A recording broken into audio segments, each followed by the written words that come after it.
En séjour sur sa terre natale, Estelle Ondo a mis à profit cette journée dominicale pour rendre grâce à Dieu et implorer ses bienfaits.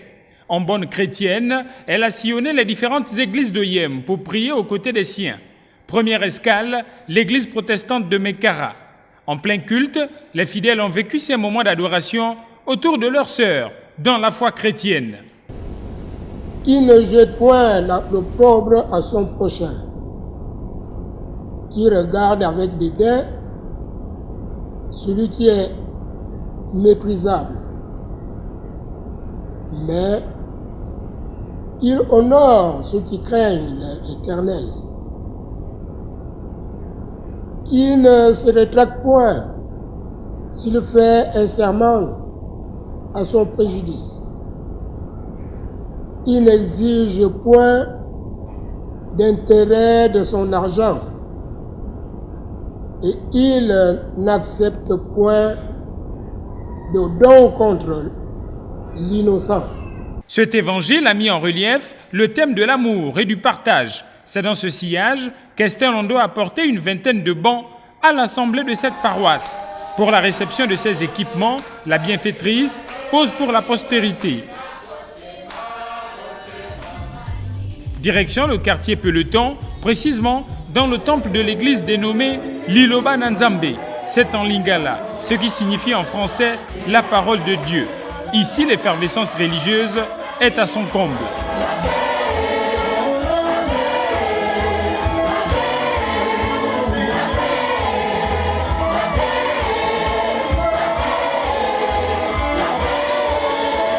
Dans cette ambiance électrique, le membre du gouvernement a exprimé sa foi chrétienne en remettant là aussi une vingtaine de bancs aux fidèles de la dite église. Elle a en outre exhorté ses frères et sœurs à continuer à cultiver l'amour, le pardon et le respect du prochain. Les gens de l'environnement nous disons ceci, que les ordures d'aujourd'hui sont les maladies de demain. Amen. Mais sur le plan chrétien, une nation, une ville où il y a les ordures, c'est que les démons sont là pour faire du mal. Et lorsque vous nettoyez, vous réglez déjà une bonne partie du problème. Donc le nettoyage ne doit pas se limiter uniquement à un nettoyage physique. Nous devons aussi nettoyer le cœur des hommes et des femmes d'Oyem. Dans la cour de cette paroisse, les bancs sont réceptionnés par le prophète et ses proches collaborateurs. Autre lieu même élan de générosité, l'église catholique de Mikanfoua, où la vingtaine de bancs étaient déjà disposés.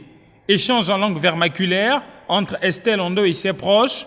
En guise de reconnaissance, les fidèles de ce temple religieux ont remis des présents à leur interlocutrice, tout en implorant Dieu afin qu'il bénisse davantage leur bienfaitrice. Le tour est ensuite revenu à l'église catholique Saint-Michel d'Adjougou de recevoir Estelle Ondo et sa délégation. Échange aux allures de retrouvailles familiales dans la dite église. 20 bancs flambant neufs sont disposés dans les deux rangées.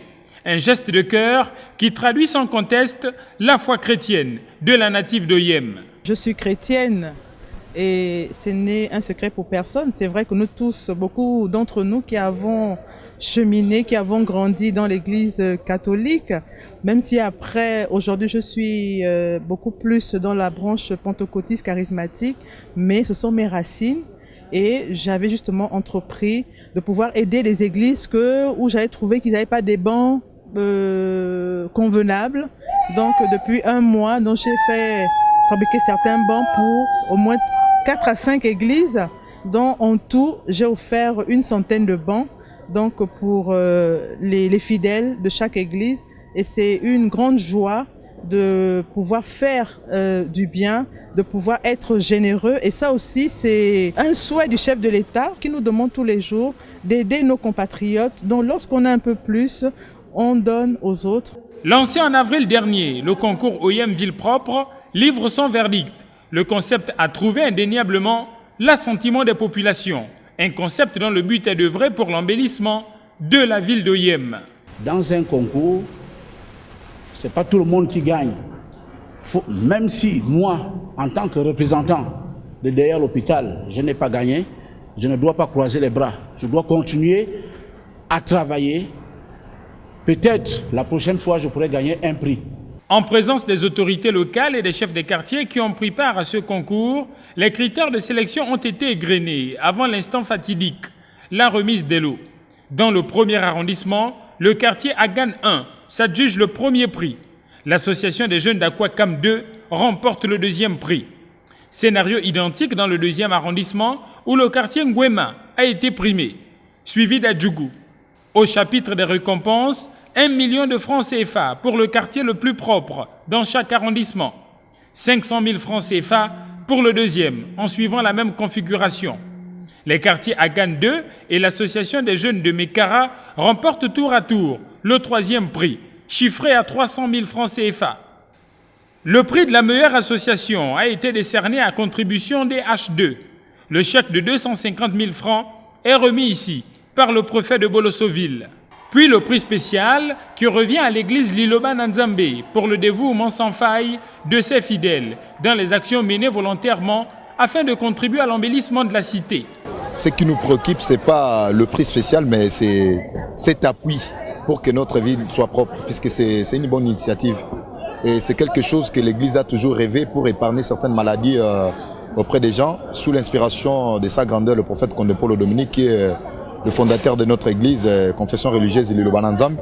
Et par ses représentants, le prophète Sébastien Zitambeka, à partir de Libreville, ils nous ont donné l'accord de nettoyer la ville, de travailler comme d'habitude pour le respect de la doctrine.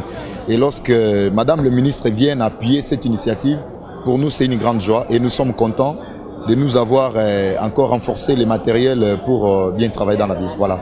Le membre du gouvernement s'est réjoui de l'engouement avec lequel s'est déroulée la première phase du concours OIM Ville Propre. J'exprime ma reconnaissance aux associations, aux ONG et aux églises qui travaillent chaque semaine en faisant le curage des caniveaux, en plantant les fleurs, en ramassant les ordures dans les rues et les carrefours. Votre implication au projet me donne la force de continuer et d'espérer atteindre les objectifs qui vont faire en sorte qu'Oyem soit une des villes les plus propres du Gabon. Ces actions concourent indubitablement à l'assainissement de la ville. Je suis satisfaite, heureuse parce que en rentrant dans la ville d'Oyem hier déjà, j'ai constaté qu'elle était déjà plus propre qu'il y a 3 mois. J'ai constaté qu'il y a eu beaucoup d'engouement au niveau donc des Oyémoises et des Oyémois. Et comme je l'avais dit, il y a 3 mois, j'ai lancé ce prix concours parce que je veux montrer que l'affaire de l'environnement, la question de l'assainissement de la ville, la question de la propreté de notre espace de vie n'est pas seulement l'affaire de la mairie ou bien de l'État.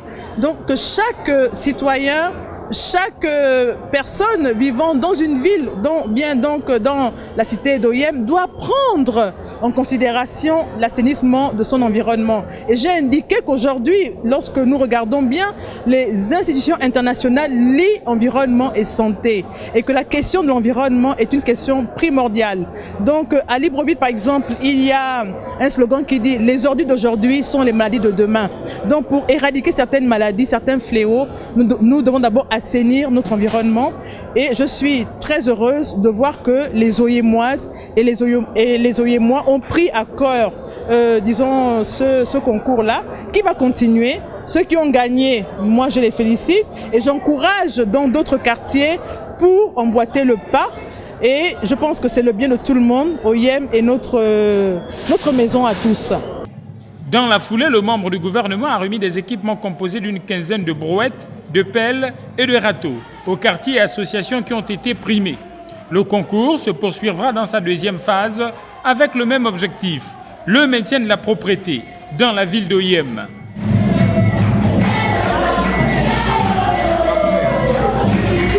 Le lendemain, l'entreprise TTIB est à l'honneur dans l'enceinte de cette structure du beau monde et pour cause, l'inauguration officielle du dépôt de fabrication et d'exposition des produits forestiers. TTIB en amont et en aval dans le processus d'exploitation et de traitement des grumes en bois débité. L'entreprise excelle dans la première à la troisième transformation, une compétence avérée et dont la tutelle a tenu à encourager la dite société en procédant à l'inauguration officielle de l'atelier de fabrication, en présence du gouverneur du Wellington et de l'ensemble des autorités politico-administratives de la contrée. Le patron de TTIB a présenté succinctement son entreprise à l'assistance, avant que le ministre de l'économie forestière, de la pêche et de l'environnement situe la politique du gouvernement en ce qui concerne la redynamisation de la filière forêt-bois. La filière forêt-bois ne concerne pas seulement l'exploitation forestière et la transformation. La commercialisation des produits issus de la forêt en fait partie intégrante de la filière. TTIB est un opérateur économique de la filière intégré verticalement, c'est-à-dire il possède sa propre source d'approvisionnement, donc alimente ses unités de transformation. En d'autres termes, cette société est présente en amont et en aval de la filière. TTIB est une société engagée et respectueuse de la politique prônée par son Excellence Ali Bongo Ondimba, président de la République, chef de l'État, en matière des eaux et forêts, notamment la généralisation de l'aménagement durable de nos forêts et la transformation plus poussée du bois. Moment charnière, la coupure du ruban symbolique. Par la suite, la plaque est ainsi dévoilée. Puis le tour du propriétaire. Les meubles, issus de la troisième transformation, forcent l'admiration et le respect.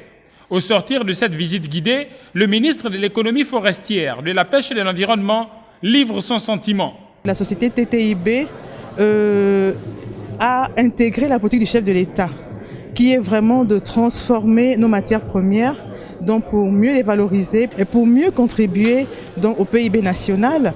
Elle a des exploitations forestières et elle transforme et commercialise.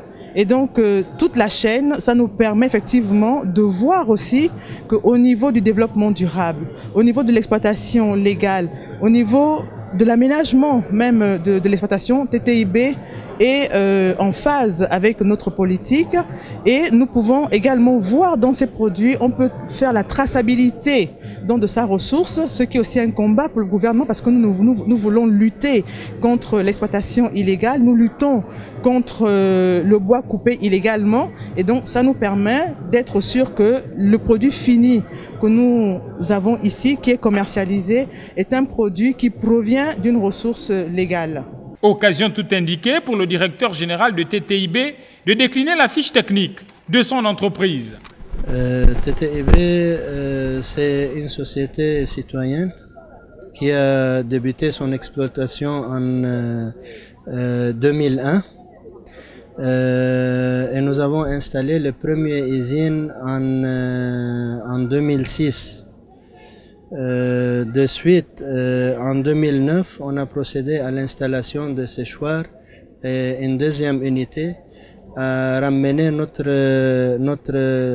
usine à une cité industrielle.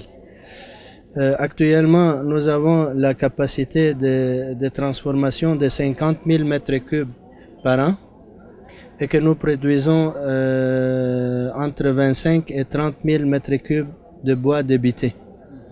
40% de ces produits sont séchés et 20% de nos produits sont transformés en troisième transformation, disons meubles et ouvertures, ainsi de suite. Notre politique aujourd'hui, c'est l'aménagement et la certification de notre société pour vouloir bien présenter les produits de notre pays, le Gabon, et surtout vers l'extérieur, tous les pays de l'extérieur comme l'Europe, les États-Unis et la Chine. TTIB est un bel exemple d'entreprise compétitive en matière d'exploitation, de transformation et de commercialisation des produits forestiers. En perspective, la construction d'une offre politique sur l'échiquier national, un leitmotiv pour Estelle Ondo, qui poursuit la série d'installations des cellules de coordination de ses actions politiques. Premier arrêt de l'acte 2, le quartier Monaco, dans le premier arrondissement d'Oyem. C'est une nouvelle équipe, une ministre vraiment à pied d'œuvre. Nous allons devoir nous y atteler pour pouvoir mener à bien cette action et cette confiance qu'elle a voulu bien placer à sur notre nouvelle création. Nous allons faire en fonction des moyens et des gens qui seront à notre disposition. Nous allons vraiment nous y atteler pour qu'elle ne soit pas déçue. Même cas de figure au quartier Komayat et à Djougou, où la mobilisation était perceptible. La native d'Oyem a entretenu l'assistance sur les valeurs d'unité et de cohésion au sein de la commune. Aujourd'hui, je suis ravi de travailler aux côtés du ministre parce qu'elle est jeune. C'est vrai qu'on n'est pas de la même génération, mais elle est jeune. Je suis convaincu qu'avec elle, on peut parler de là à là, comme disent dans la rue certaines personnes. Je suis très fier de savoir que dans ce Gabon, il y a des personnes qui réfléchissent, qui veulent que notre pays puisse avancer de manière positive. Ce sera quoi votre rôle concrètement?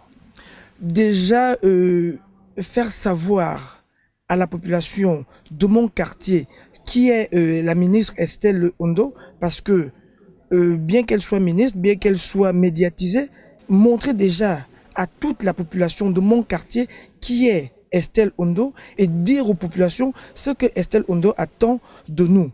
C'est ce travail qui sera fait. Je suis bien posé, je suis bien pour la pousser à ce qu'elle réussisse. Ultime étape de cette journée marathon, le quartier Essong au Cuit. Ici, les responsables des cellules de coordination ont été installés au même moment que ceux du quartier Metui École. On va soutenir notre fille parce que c'est une petite fille. On va la soutenir jusqu'au bout. On a déjà commencé à travailler, beaucoup même, parce qu'on a déjà commencé, c'était d'abord prévu le 12. On était déjà, il y avait déjà les gens qui disaient, elle va venir, est-ce que, mais elle est là aujourd'hui.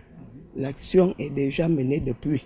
Comment vous allez faire pour essayer de vendre davantage l'image Estelle Ondo? Bon, je serai derrière elle avec les gens, avec d'abord mon bureau. Nous sommes déjà derrière elle. Plus ce qu'on va encore immobiliser pour faire sa politique. On sera derrière. Partout où elle est passée, le membre du gouvernement a explicité le sens de l'engagement de son action politique. Depuis 2 mois, j'avais déjà entamé justement l'installation des cellules de base du mouvement qui est le mien, avec d'autres amis que nous allons vraiment mettre en place. Comme tout le monde le sait, j'étais vice-présidente de l'Union nationale. Je suis rentrée dans le gouvernement donc à la suite de la dernière élection présidentielle, parce que j'ai estimé que, quels que soient les problèmes que nous avons dans notre pays, nous devons dialoguer. Et c'est ce dialogue-là que j'ai accepté et qui a permis que je sois dans le gouvernement. Moi, j'ai estimé qu'il fallait dialoguer avec le président Ali, parce que c'est lui le chef de l'État au Gabon actuellement. Il n'y en a pas d'autre. Donc c'est lui le chef de l'État. C'est lui le président de la République. Donc il fallait que nous puissions dialoguer pour voir comment améliorer l'état de droit, comment améliorer nos institutions. Et au sortir du dialogue national, nous avons obtenu des choses. Donc ce n'est pas rien et nous allons poursuivre ce travail-là. Et donc c'est de notre responsabilité, notre génération, de prendre les choses en main. Vous avez pu constater l'engouement qu'il y a eu, l'adhésion des Oyemoises et des Oyemois à ce mouvement qui va naître très prochainement. Le prochain mois, nous allons faire notre congrès où nous allons créer notre parti, un parti moderne, un parti qui respecte la différence, un parti qui accepte, parce que la question aujourd'hui c'est le développement. Que voulons-nous pour notre pays? Ce n'est pas tellement une question de dénomination politique. J'estime que la voie qui est la mienne, la voie de l'apaisement, la voie du dialogue est la meilleure voie et ça fait partie de nos cultures, de nos coutumes, de nos pratiques. Donc aujourd'hui, la fois dernière j'avais installé 7 cellules. Là nous sommes à la 5e cellule, nous allons continuer demain parce que nous allons quadriller Oyem qui va nous soutenir dans ce que nous faisons. La dynamique est ainsi enclenchée, le mouvement s'étend à travers la commune et le département du Woleu. Et par-dessus tout, il s'étendra sur l'ensemble du territoire national, avec en ligne de mire la création d'un parti politique.